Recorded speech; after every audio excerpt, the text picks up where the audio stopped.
Hello friends, हमारे YouTube channel study noises पर आपका स्वागत है। फ्रेंड्स, आज से हम अपने यूट्यूब चैनल पर बहुत ही स्पेशल सीरीज आपके लिए लेकर आ रहे हैं, जो कि है जियोग्राफिकल मैपिंग। इसमें हम आगे जाकर एमसीक्यूज़ भी डिस्कस करेंगे, जो 6 से लेकर 12 तक होंगे एनसीईआरटी के। शुरुआत हम कर रहे हैं एशिया जियोग्राफिकल मैप से। तो आइए आपको सबसे पहले हम एशिया की सैर करवाते हैं। तो आइए शुरुआत करते हैं मैप को पढ़ने की, एशिया को पढ़ने की। लेकिन इससे पहले कि हम एशिया के बारे में तमाम जानकारी प्राप्त करें, हम आपको बताते हैं कि हम इस मैप को पढ़ने कैसे वाले हैं। सबसे पहले आपको बताते हैं कि हमारी जो पृथ्वी का आकार है वो कैसा है, एलिप्टिकल, यानी कि जो टॉप से चपटा है और नीचे से भी चपटा है। अभी तक हमने क्या पढ़ा है कि हमारी पृथ्वी कैसी है, गोल है, गोल। लेकिन ये बिल्कुल बॉल की शेप की गोल नहीं है, ये कैसी है, एलिप्टिकल है, जिसको आप समझ सकते हो कि लगभग संतरे के आकार की जैसी है। जैसा कि संतरा आपने देखा होगा कि थोड़ा सा वो टॉप से चपटा होता है और बेस से भी थोड़ा सा चपटा होता है। तो हमारी पृथ्वी कैसी है, बिल्कुल एक संतरे के आकार की जैसी है, जिसको हम किस शेप के नाम से जानते हैं, एलिप्टिकल। तो आपने ये याद रखना है कि हमारी पृथ्वी जो है वो कैसी है, एलिप्टिकल शेप में। ओके, नेक्स्ट पॉइंट है कि हम मैप को पढ़ते कैसे हैं। जो सबसे बेसिक है वो कैसे पढ़ा जाता है। इसमें 4 दिशाएं होती हैं, दिशाएं 4 ही रहेगी। आप कहीं भी चले जाओ, दुनिया के किसी भी कोने में चले जाओ,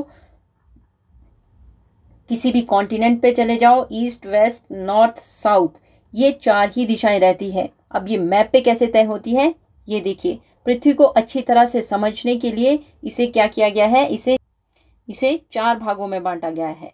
ओके, ये है आपका ईस्ट, ये आपका वेस्ट, ये आपका नॉर्थ और नीचे सदर्न पार्ट। ये ही आपकी 4 दिशाएं रहेगी। जब भी आप कोई भी मैप पढ़ोगे, छोटे से छोटे एरिया का मैप पढ़ोगे, एक टाउन का मैप पढ़ोगे, एक सिटी का मैप पढ़ोगे, या एक कॉन्टिनेंट का मैप पढ़ोगे, एक कंट्री का मैप पढ़ोगे, पूरी दुनिया का मैप पढ़ोगे, यानी कि पूरी पृथ्वी को भी अगर आपको पढ़ना है, तो दिशाएं ये 4 रहेगी और उनकी जो दिशाओं की लोकेशन है वो ऐसे ही रहेगी, ईस्ट वेस्ट नॉर्थ, ऊपर नॉर्थ नीचे साउथ। ठीक है, ये आपने अच्छी तरह से अपने दिमाग में बिठा लेना है कि हमारा जो पैटर्न है, जो हमारा नियम है, जो रूल है मैप को पढ़ने का, समझने का, वो यही है कि इसे पहले 4 भागों में बांटा जाता है।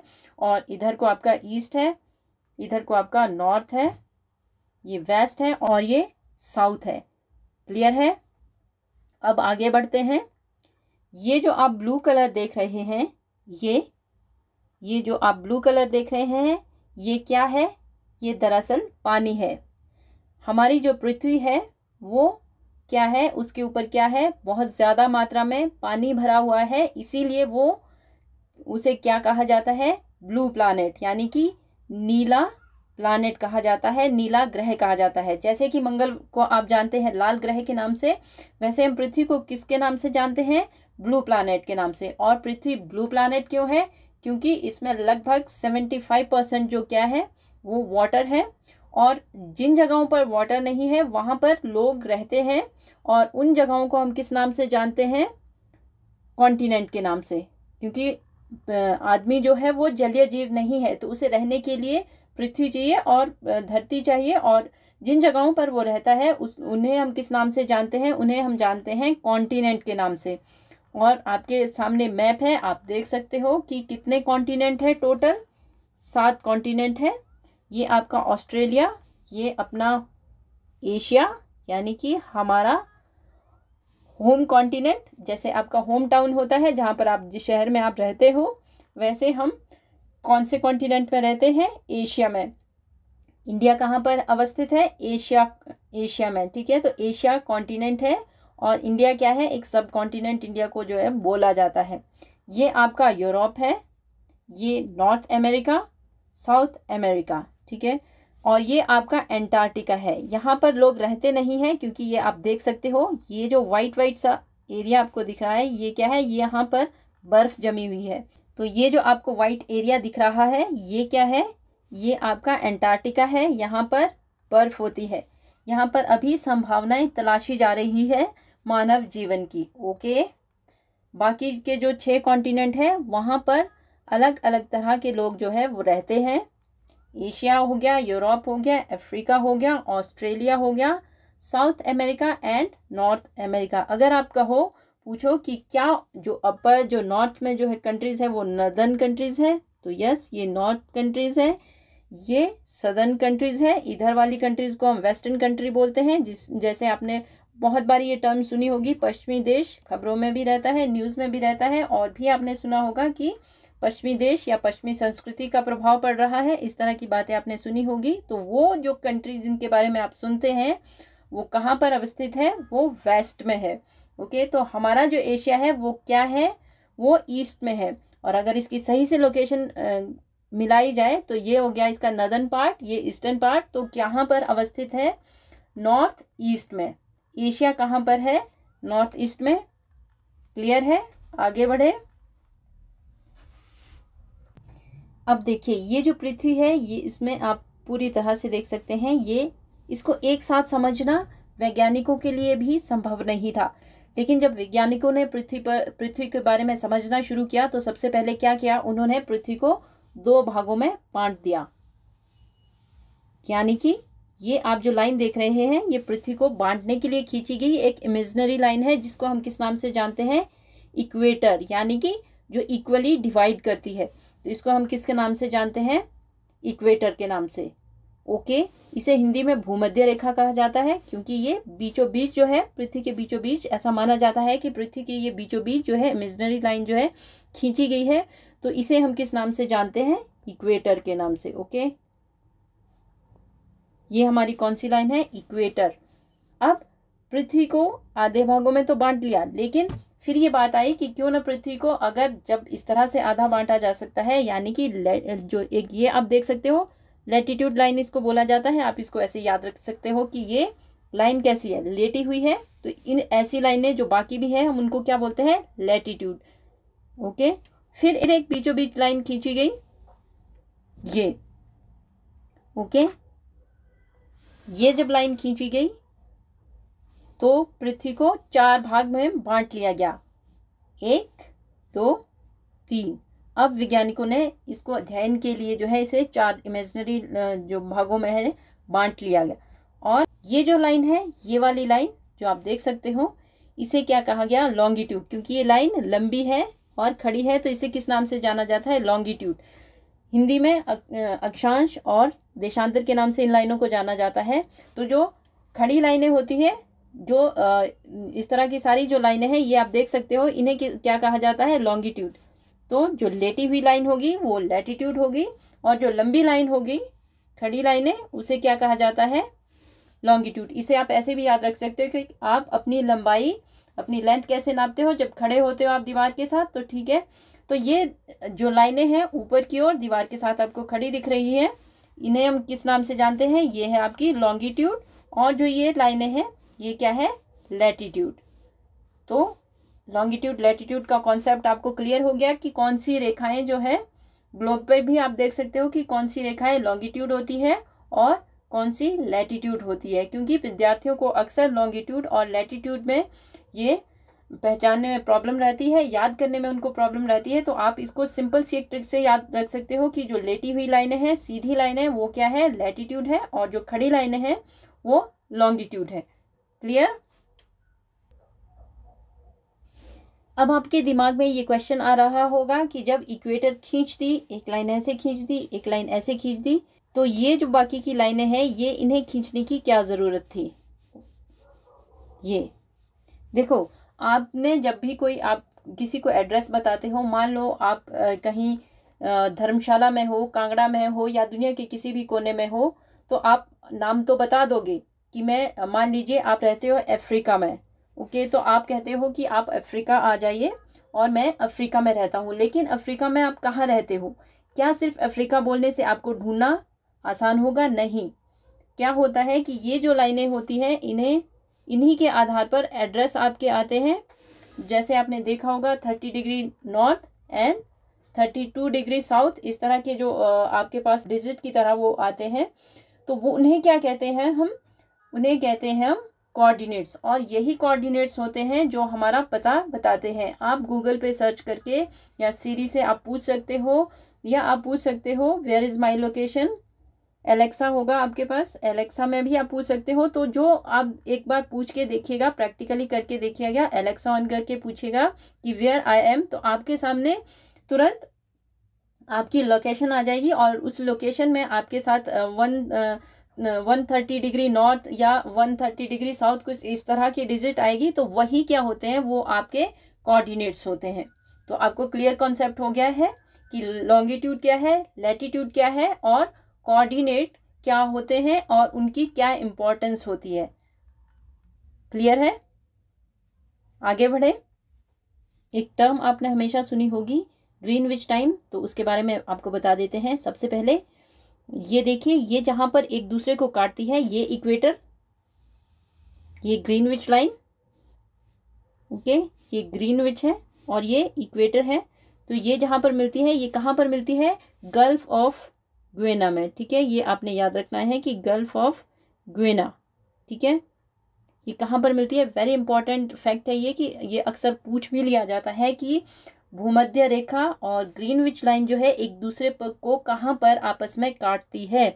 तो ये आपका कहां पर है, गल्फ ऑफ ग्वेना में। ये जो आप रेखा देख रहे हैं 0 डिग्री रेखा, ये कहां पर निकलती है, ये ब्रिटेन के पास है ग्रीनविच, जिसे GMT के नाम से जाना जाता है, ठीक है। ये यहाँ से निकलती है और यहाँ से होते हुए एंटार्क्टिका तक जाती है। तो ये दोनों ही पॉइंट बहुत इंपॉर्टेंट है। कहाँ पर निकलती है, ब्रिटेन में एक जगह है ग्रीनविच, वहाँ से ये लाइन निकलती है और नीचे जाती है, और ये कहाँ पर भूमध्य रेखा को काटती है, जिसे आप इक्वेटर कहते हैं, बिल्कुल सेंटर में, गल्फ ऑफ ग्वेना में। क्लियर? अब ये हमारे पास ब्लैंक मैप है, जिस पर हम छोटी सी एक रिवीजन करेंगे कॉन्टिनेंट्स की, जो हमने अभी तक पढ़े हैं। ये देखिए, ये आपके पास है, ये कौन सा कॉन्टिनेंट है, नॉर्थ अमेरिका, ये हमारा साउथ अमेरिका, और इसके ठीक सामने कौन सा है, अफ्रीका। ये हमारे कितने कॉन्टिनेंट हो गए, 3 कॉन्टिनेंट हो गए। और इधर को हमारा कौन सा था, यूरोप, इधर को एशिया, ये अपना ऑस्ट्रेलिया छोटू सा, ये देखिए, ये हमारे 6 कॉन्टिनेंट हो गए। और ये आपको जो व्हाइट दिख रहा है नीचे, बर्फ से ढका हुआ व्हाइट सा एरिया, ये कौन सा है, एंटार्क्टिका। ये हमारे 7 के 7 कॉन्टिनेंट हो गए। अब ये आपको जो मैंने पहले भी बताया था कि जो ब्लू एरिया है वो क्या है, वो पानी है। वो जो बड़े बड़े महासागर जो हम पढ़ते हैं, प्रशांत महासागर हो गया, और हिंद महासागर हो गया, या पैसिफिक ओशन हो गया, इंडियन ओशन हो गया, एंटार्क्टिक ओशन हो गया। तो ये क्या है, ये सारा जो आप देख सकते हो एरिया, ये क्या है, ये महासागरों का पानी है, ओके। ये क्या है, ये ओशंस है। तो ये जो आपको बीच में ये एस आकार का दिख रहा है, ये कौन सा है, ये है आपका अटलांटिक ओशन। और ये जो है, ये एरिया, ये क्या है, इंडिया के नीचे, ये कौन सा है, हिंद महासागर, इंडियन ओशन। ये अकेला ऐसा कॉन्टिनेंट है जो किसी देश के नाम से जाना जाता है, जिस पर भारत का वर्चस्व है, प्रभुत्व कायम है। हालांकि डिफरेंट कंट्रीज जो है इसको लेकर बार बार ऑब्जेक्शन करती है कि इंडिया का जो एरिया है, इस पर अकेला इंडिया अपना आधिपत्य जमाता है, तो इसका कोई औचित्य नहीं है, ऐसा बाकी देश कहते हैं। लेकिन इंडिया की जो ब्लू इकोनॉमी है वो किस पर निर्भर है, वो किस पर है, वो इंडियन ओशन है। तो काफ़ी ज़्यादा महत्वपूर्ण है इंडिया के लिए, इसलिए इंडिया इस पर खास वर्चस्व अपना कायम करके रखता है, अपना प्रभाव कायम करके रखता है। तो ये कौन सा है आपका, इंडियन ओशन, ओके। और ये जो आपको दिख रहा है इधर ये कौन सा है, पैसिफिक ओशन, जो सबसे बड़ा है वर्ल्ड का। ये और ये देखिए, ये एक ही है। यहाँ पर आपने देखा होगा, जैसे आपको बताया कि पृथ्वी कैसी है, गोल है, तो यहाँ पर इसको गोल करना तो पॉसिबल है नहीं। तो आप ये मान के चलिए कि अगर आप इधर से चलोगे तो आप कहाँ पहुँचोगे, सीधे यहाँ पहुँच जाओगे। ये जो है, ये सारी चीज़ें, ये पैसिफिक ओशन है, ये पीछे से घूमकर एक ही है। और ये आपको जो हल्की सी यहाँ पर ये कुछ नोक सी दिख रही है, ये कहाँ पर, और ये वाली नोक बिल्कुल एक दूसरे के आमने सामने है। और इनके बीच में एक स्ट्रेट है जो बहुत फेमस है, उसे बेरिंग स्ट्रेट कहा जाता है। यानी कि ये बिल्कुल दोनों आमने सामने है। क्लियर है? अब आगे चलते हैं। तो डिफरेंट कॉन्टिनेंट्स की सैर के बाद अब बारी आती है एशिया को पढ़ने की। तो एशिया में आपका स्वागत है। ये एशिया का मैप है। यहाँ से आप देख सकते हो इसकी बाउंड्री शुरू हो रही है। सबसे पहले बात करते हैं ये रशिया की। जी हाँ, वही रशिया जिसने आजकल यूक्रेन पर हमला किया हुआ है। और यहाँ के राष्ट्रपति कौन है? पुतिन, जो बिल्कुल भी मानने को तैयार नहीं है, यूक्रेन से युद्ध बंद करने को तैयार नहीं है। आपको पता है आप कि ये युद्ध काफ़ी लंबे समय से चला हुआ है। तो ये रशिया आप देख सकते हैं, ये रशिया है। रशिया से यहाँ से होते हुए आप निकलते हो, ये आपके सामने कजाकिस्तान की बाउंड्री है। यहाँ से होते हुए आप कहाँ पहुँचते हो? कैस्पियन सी में। और जब आप कैस्पियन सी से निकलते हो तो आपके सामने निकलते ही कौन आ जाता है? ब्लैक सी, काला सागर। इसके नीचे है तुर्की। ये देखिए, ये तुर्की है। तुर्की का कुछ थोड़ा सा हिस्सा जो है वो कहाँ पर है? यूरोप में है। थोड़ा सा हिस्सा इसका यूरोप में है, बाकी ये एशिया में है। तुर्की, जिसको कि अब तुर्की कहा जाता है। आपको याद होगा कि इसको लेकर काफ़ी सब विवाद हो गया था कुछ समय पहले तुर्की को लेकर, क्योंकि तुर्की का जो मीनिंग बताया जाता है उसका मीनिंग जो होता है वो लेजी होता है इंग्लिश में। जो जब उसको गूगल आप करोगे तो आप तुर्की का मीनिंग देखिएगा तो उसका मीनिंग जो है वो क्या आता है? लेजी, कुछ इस तरह का मीनिंग आता है। इसके बाद यहाँ पर बाकायदा एक ऐड इनके द्वारा, तुर्की के द्वारा एक ऐड चलाई गई थी जिसमें तुर्की जो है वो अब तुर्की के स्थान पर ये लोग क्या यूज़ करेंगे? तुर्की। क्लियर है? उसके बाद ये आपका भूमध्य सागर है, ये इसको हमने छोड़ दिया है। यहाँ से होते हुए हम कहाँ आ जाते हैं? ये देखिए, ये है आपके पास ये छोटू सा जो आपको येलो येलो सा कुछ पेन के आगे का सा भाग दिख रहा है, नोक सी दिख रही है। ये है तो इजिप्ट में, लेकिन ये कौन सा? ये सिनाई पेनिनसुला है। और ये बहुत इंपॉर्टेंट है क्योंकि इसी से जो है यही आपको अफ्रीका से अलग करता है। और यूरोप से कौन सा करता है? जो ये देखिए, ये रशिया की जो बाउंड्री मैंने आपको बताई थी, इसे हम किस नाम से जानते हैं? यूराल पर्वत के नाम से। ओके, तो ये कई बार आ जाता है कि यूरोप से एशिया किस पर्वत से अलग होता है। तो यूराल पर्वत जो है वो किसको करता है? वो यूरोप और एशिया को अलग करता है। इसके आगे नीचे कौन सा है? अफ्रीका से हमारे को कौन अलग करता है? सिनाई पेनिनसुला। क्लियर? फिर यहाँ से होते हुए ये आप देख सकते हो, यहाँ से होते हुए गल्फ ऑफ आदेन है। ये आपकी गल्फ ऑफ आदेन है। इधर से आप किधर के लिए चल पड़ते हो? ये हम आपको यहाँ पर सिर्फ एशिया की अभी फिलहाल बाउंड्री बता रहे हैं कि एशिया की जो बाउंड्री है वो कहाँ कहाँ से है। क्लियर? तो आपने देख लिया कि यहाँ से नॉर्थ में और वेस्ट में एशिया जो है वो कैसे यूरोप से अलग होता है? यूराल पर्वत से। यहाँ पर सिनाई पेनिनसुला इसको किसको अलग करता है? इसको अफ्रीका से अलग करता है। फिर हम आगे बढ़े थे, आगे हमें दिख गया कि ये बाउंड्री कहाँ कहाँ से है एशिया की। यहाँ से होते हुए ये देखिए इंडियन ओशन, यहाँ से होते हुए फिर हम बात करते हैं साउथ की, कि साउथ में सदर्न जो हेमिस्फेयर है उसमें एशिया कहाँ तक है? तो जहाँ तक नज़र जाए वहाँ तक आपका एशिया है। ये देखिए, ये सारी चीज़ें जो हैं, इंडोनेशिया हो गया, ये आप देख सकते हो। ये यहाँ से होते हुए यहाँ पर ये आपका जो वाइट एरिया है ये क्या है? ये ऑस्ट्रेलिया है। ओके, तो ऑस्ट्रेलिया के साथ ये जो है ऑस्ट्रेलिया के बीच ये सीधी सी जो लाइन दिख रही है, ये क्या है? जो सीधी लाइन है पपुआ न्यू गिनिया, यही जो है ऑस्ट्रेलिया से किससे अलग करता है? एशिया को अलग करता है। यहाँ से भी हम यहाँ से ऊपर होते हुए इस तरह से हम आगे चलते हैं। ये जापान हो गया, जापान भी हम इधर ही है, एशिया में ही है। और यहाँ से ये आप देख सकते हो कि ये जो है आप यहाँ जाकर मिल जाते हैं। और ये कौन सा है? ये जो आपको चोंच दिख रही है ये, और इसके बीच में और उधर नॉर्थ अमेरिका के बीच में, जैसे मैंने आपको पहले भी बताया था कि हमारी जो पृथ्वी है वो कैसी है? राउंड है। तो ये वाला जो एरिया है ये कौन सा है? पैसिफिक ओशन इधर को भी है और इधर को भी है। तो यहाँ पर ये वाली चोंच और ये इधर नॉर्थ अमेरिका की जो चोंच है वो उनके बीच में कौन सी स्ट्रेट पड़ती है? Bering strait. तो ये बेरिंग स्ट्रेट इसके बीच में पड़ती है। तो आपने ये इसकी बाउंड्री देख ली होगी। होप आपको ये समझ आ गया होगा कि एशिया कहाँ तक फैला हुआ है। तो अभी तक आपने समझ लिया कि एशिया जो है बाकी कॉन्टिनेंट से कैसे अपनी सेपरेट आइडेंटिटी बनाता है।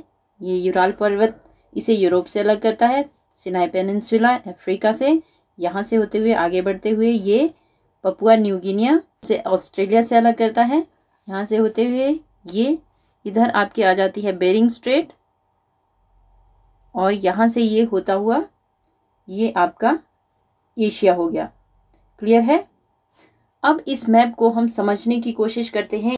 इसके लिए फिर हम वही ईस्ट वेस्ट नॉर्थ साउथ वाला फॉर्मूला अपनाएंगे।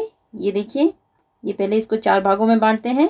ये आपका ईस्ट है, ये आपका वेस्ट है नॉर्थ, और ये आपका रहा साउथ। क्लियर है? तो ये जो आपका एरिया है, ये वाला एरिया, ये आपका नॉर्थ में आता है। नॉर्थ में आप देख सकते हो कि सबसे ज़्यादा रशिया जो फेडरेशन है, रशियन फेडरेशन है जो रशिया है, उसका एरिया सबसे ज़्यादा आता है। उसके बाद ये आपका पूरा एशिया है,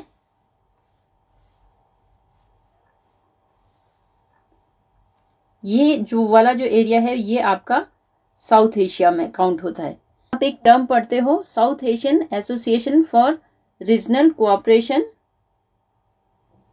तो इसमें कौन कौन से देश हैं?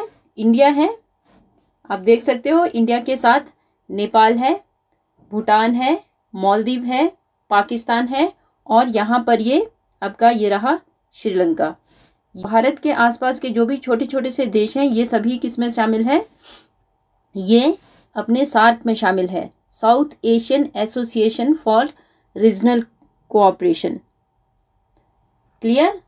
और ये कब बना था? सार्क कब बना था? ये 8 दिसंबर 1985 को बना था। उस समय इसमें ये इतने ही देश शामिल थे जिसमें भारत, नेपाल, पाकिस्तान, मालदीव, भूटान और श्रीलंका शामिल था। उसके बाद 2007 में जो है अफगानिस्तान को भी इसमें शामिल कर लिया गया था, सार्क का उसे भी सदस्य बना लिया गया था। तो आपने याद रखना है कि अब इसके कितने सदस्य हैं? इसके 8 सदस्य हैं। तो इनकी एक मीटिंग होती है, लेकिन 2014 में जो है इसकी लास्ट मीटिंग हुई थी। उसके बाद इसकी मीटिंग नहीं हो पाई है। नेपाल में इसकी अगली मीटिंग प्रस्तावित थी उस समय 2016 में, लेकिन ये मीटिंग होनी थी शायद नवंबर में ये मीटिंग होनी थी। हाँ, नवंबर में ये मीटिंग होनी थी, लेकिन उससे पहले ही उरी में जो है एक अटैक होता है जो 18 सितंबर 2016 को किया गया, और जैश ए मोहम्मद की तरफ से ये अटैक किया गया था। और इसके बाद भारत ने जो है इस मीटिंग में जाने से इनकार कर दिया था। उसके बाद बाकी देशों ने भी इस मीटिंग से हाथ पीछे खींच लिए थे। उसके बाद अभी तक ये मीटिंग हो नहीं पाई है। तो ठीक है, ये आप समझ गए होंगे कि सार्क में आपके कौन कौन से देश आते हैं। ये हमने आपको एडिशनल जानकारी दे दी कि भारत और इसके आसपास के जो पड़ोसी देश हैं वो किसमें शामिल है? वो south Asian association for regional cooperation, जिसका गठन कब हुआ था? 8 दिसंबर 1985 को। एक और ध्यान देने वाली बात है कि सार्क जब बना था तो ये बांग्लादेश में इसका गठन हुआ था। क्लियर? लेकिन इसका अब हेडक्वार्टर कहाँ पर है? नेपाल के काठमांडू में। तो अभी हमने पढ़ लिया कि साउथ एशिया कहाँ पर है और इसमें कौन कौन सी कंट्रीज हैं, और जो सार्क एक इम्पॉर्टेंट जो संगठन है वो किन किन देशों से मिलकर बना है। अब थोड़ा नीचे की तरफ चलते हैं। ये देखिए, आपको थोड़ा सा जूम करके हम बताते हैं।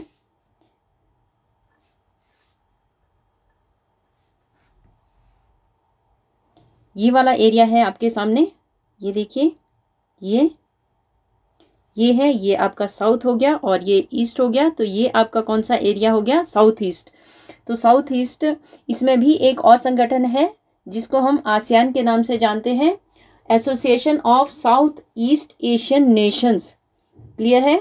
तो आसियान कब बना था? आसियान का जो गठन हुआ था वो सार्क से भी पहले हो चुका था। सन 1967 में बैंकॉक में जो है वो आसियान बनाया गया था, और जो एग्जैक्ट इसकी डेट है वो है 8 अगस्त 1967 को। ठीक है? तो ये थाईलैंड के बैंकॉक में इसको बनाया गया था, और उस समय जो है आसियान डिक्लेरेशन साइन की गई थी, जिसको किसके नाम से जाना जाता है? बैंकॉक डिक्लेरेशन के नाम से भी जाना जाता है। तो ये इम्पॉर्टेंट फैक्ट है। ये कई बार पूछा जाता है कि बैंकॉक डिक्लेरेशन किससे संबंधित है, तो आपने ये याद रखना है कि ये आसियान के गठन से संबंधित है, क्योंकि आसियान का जो गठन हुआ था वो 1967 में बैंकॉक में हुआ था, 8 अगस्त 1967 में। जबकि सार्क का मैंने अभी आपको बताया कि वो 8 दिसंबर 1985 को जो है वो सार्क बनाया गया था। तो ये आप देख सकते हैं कुल मिलाकर जो छोटे छोटे सारे देश हैं, ये कुल मिलाकर 10 कंट्रीज हैं। क्लियर है? म्यांमार है, आपके पास लाओस है, वियतनाम, थाईलैंड, कंबोडिया, ये सारी कंट्री जो है वो किस में आती है? वो आसियान में आती है। क्लियर? अब हमने ये पढ़ लिया, साउथ ईस्ट पढ़ लिया और साउथ एशिया भी पढ़ लिया। क्लियर? जैसे मैंने आपको बताया था कि ये वाला पार्ट था। अब हम थोड़ा इधर की तरफ चलते हैं, इधर। तो अब हम इसको पढ़ते हैं कि यहाँ पर जो है वो कौन कौन सी कंट्रीज है। क्लियर? ये आपके सामने एशिया का मैप है। आपने साउथ एशिया पढ़ लिया, नॉर्थ एशिया पढ़ लिया और साउथ ईस्ट एशिया भी आपने पढ़ लिया कि सार्क कहाँ पर बना था और आसियान कैसे बना था। तो इन दोनों ही संगठनों को याद करके आप एक तरह से एशिया का जो मैप भी है वो याद रख सकते हैं और कंट्रीज की लोकेशन भी याद रख सकते हैं। तो इसके बाद हम आगे बढ़ते हैं, यहाँ से हम चलते हैं इधर। जैसे मैंने आपको पहले बताया था कि जब भी हमने मैप कोई पढ़ना होता है हम उसको 4 भागों में बांटते हैं। ये ईस्ट है, वेस्ट, नॉर्थ, साउथ। तो हमने ये सभी पढ़ लिया। अब हम चलते हैं वेस्ट की ओर। क्लियर? ये जो एरिया है अब हम इसके बारे में जानकारी प्राप्त करते हैं। क्लियर है?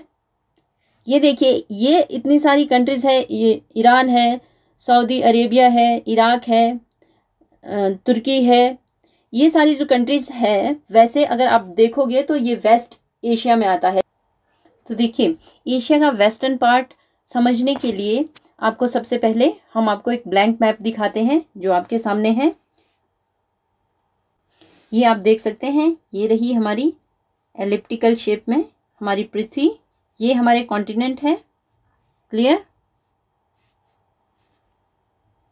आप देख सकते हो ये हमारे 7 कॉन्टिनेंट है। क्लियर है? तो ये जो हमारा है ये पूरा वर्ल्ड का मैप है। लेकिन मैंने आपको बताया था कि पृथ्वी को जो मापने के लिए है उसे इमेजिनरी लाइन में बांटा गया है। तो सबसे पहले एक 0 डिग्री लाइन जो है वो खींची गई है। वो किसने खींची है? वो ब्रिटेन के लोगों ने जो है, ब्रिटेन के वैज्ञानिकों द्वारा खींची गई है। ये आपकी ये 0 डिग्री है जिसे ग्रीनविच मीन टाइम कहा जाता है, जो यहाँ पर है। और यहाँ पर GMT एक लेबोरेटरी है, यहाँ से ये लाइन खींची गई। क्लियर? और ये आपकी भूमध्य रेखा रही। क्लियर? ये आपका हो गया ईस्ट, ये आपका वेस्ट, ये आपका नॉर्थ, ये आपका साउथ। तो आप जैसे देख सकते हो कि एशिया का जो हिस्सा है वो पूरा का पूरा इसमें है, वो नॉर्थ ईस्ट में है। अब बारी आई कि अगर ये इतना बड़ा एरिया जो है अगर ईस्ट है तो इसके बीच के एरिया को जो है वो कैसे आप समझोगे। तो इसके लिए तय हुआ कि ये जो एरिया है ईस्ट का भी जो बीच का एरिया है उसे क्या नाम दिया गया? उसे मिडल ईस्ट कहा गया। क्लियर है? अब आपको समझ में आ गया होगा कि इस एरिया को जो है वो मिडल ईस्ट क्यों कहा जाता है। यानी कि एशिया का जो मिडल का हिस्सा है, जो बीच का हिस्सा है ईस्ट एशिया का, क्योंकि एशिया जो है वो किधर अवस्थित है? नॉर्थ ईस्ट में है। क्लियर? ये लोकेशन है वर्ल्ड मैप पे। अगर आपसे पूछा जाता है कि एशिया कॉन्टिनेंट कहाँ पर है तो वो नॉर्थ ईस्ट में है। तो ये जो सारा एरिया है ये किस में आता है? आपका ईस्ट में आता है। तो ईस्ट एशिया को जो है वो किस में बांटा गया? फिर जो आपका जो ईस्ट का जो मिडल हिस्सा था उसको क्या कहा गया? उन कंट्रीज को क्या नाम दिया गया वैज्ञानिकों द्वारा? Middle east countries. ये आप देख सकते हो कि ये वाला एरिया है इसे क्या कहा गया? इसे मिडल ईस्ट कहा गया। क्लियर? तो अगर एशिया के मैप के अंदर हम जाकर देखते हैं तो आप समझ पाओगे कि गल्फ कंट्रीज हैं उन्हें क्या नाम दिया गया? उन्हें मिडल ईस्ट नाम दिया गया। क्लियर है?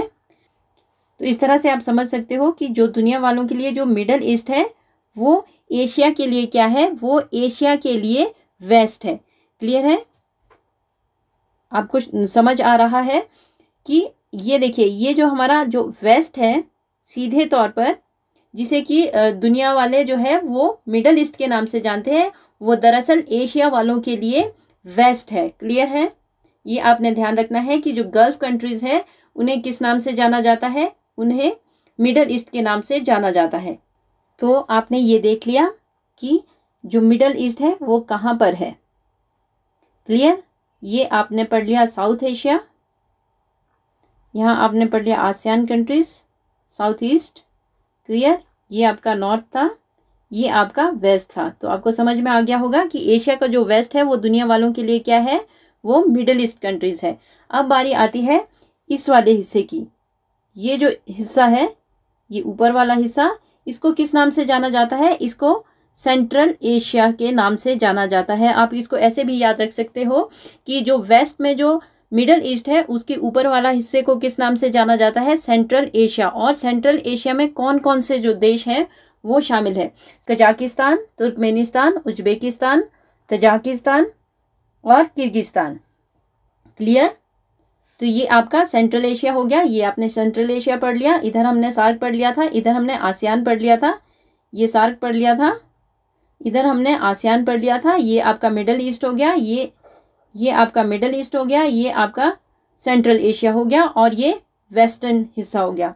ये इधर को जो है आपका चाइना है, जापान है, कोरिया है, ये किस में आपके आते हैं, ये आते हैं आपके ईस्टर्न कंट्रीज में। क्लियर है। तो ये आपने याद रखना है। उम्मीद है कि आपको समझ आ गया होगा मैप के थ्रू कि एशिया में जो है वो डिफरेंट कंट्री की लोकेशन कहाँ पर है, नॉर्थ ईस्ट क्या है, नॉर्थ में कौन सी कंट्री है, सेंट्रल एशिया क्या है, और हमारा मिडल ईस्ट कहाँ पर है, मिडल ईस्ट में कौन सी कंट्रीज आती है, सार्क कहाँ पर है, आसियान कहाँ पर है, और हमारा प्यारा सा भारत देश कहाँ पर आता है। तो ये उम्मीद है कि आपको ये सारी लोकेशन समझ आ गई होगी। अब हम इसमें विस्तार से आपको आगे पढ़ाएंगे अपने नेक्स्ट पार्ट में। तो जल्द ही हम आपका इसके लिए एशिया का पार्ट 2 लेकर आएंगे। देखिए, एक ही सेशन में एशिया को पढ़ाना बहुत मुश्किल नहीं बल्कि यूँ कह सकते हैं कि नामुमकिन काम है। तो हम इसके छोटे छोटे पार्ट लेकर आए हैं। तो सबसे पहले पार्ट में हम आपको चाह रहे थे कि हम आपको जो आपका एशिया है, जो एशिया का मैप है, इसमें जो डिफरेंट कंट्रीज है, central Asia, middle Asia, SAARC, ASEAN, ये सारी चीज़ें आपको बता दें ताकि आपके दिमाग में एक माइंड मैप बना रहे कि जब भी हम किसी कंट्री के बारे में पढ़ेंगे तो वो मैप में कहाँ पर जैसे स्थित है। क्लियर।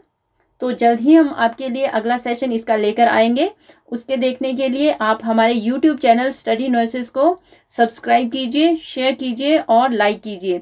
एक और इम्पॉर्टेंट सूचना है, अब हमारा ये चैनल जो है वो आपको इंस्टाग्राम पर भी आप हमें फॉलो कर सकते हो, साथ ही साथ हमारे टेलीग्राम ग्रुप को भी ज्वाइन कर सकते हो, जहाँ पर हम आपको जो हमारे दूसरी जीके की वीडियोस हैं उनकी PDF भी आपको उपलब्ध करवाएंगे।